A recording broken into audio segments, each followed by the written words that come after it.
Carnegie que j'avais bien peur qu'il avait choisi la plus mauvaise personne au monde pour organiser une philosophie du succès pratique et tangible.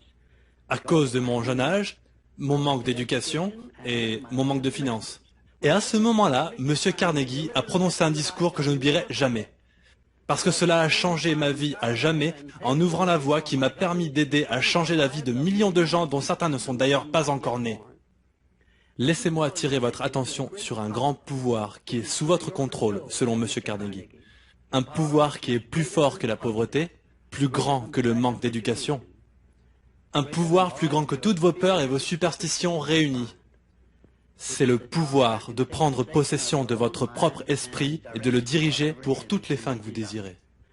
Ce profond pouvoir, M. Carnegie poursuivit, est le don du Créateur. Et il doit être considéré comme le plus grand cadeau qu'il a fait à l'homme. Parce que c'est la seule chose sur laquelle l'homme possède un droit de contrôle et de direction complet et incontestable.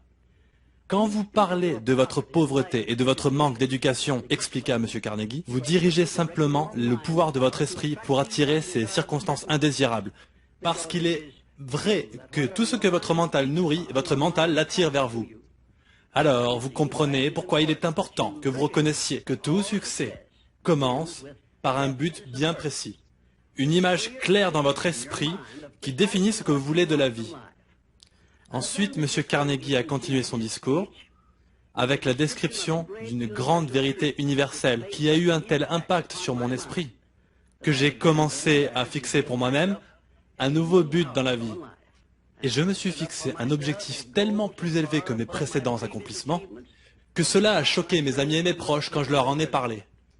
Chaque personne, comme l'a dit M. Carnegie, atterrit sur Terre dotée du privilège de contrôler le pouvoir de son esprit et de le diriger à toutes les fins qu'il choisit. Puis il a continué. Chaque personne amène avec elle à la naissance l'équivalent de 2 enveloppes scellées. L'une d'entre elles est clairement étiquetée « Les richesses dont vous pouvez jouir » si vous prenez possession de votre propre esprit et le dirigez vers la fin de votre propre choix.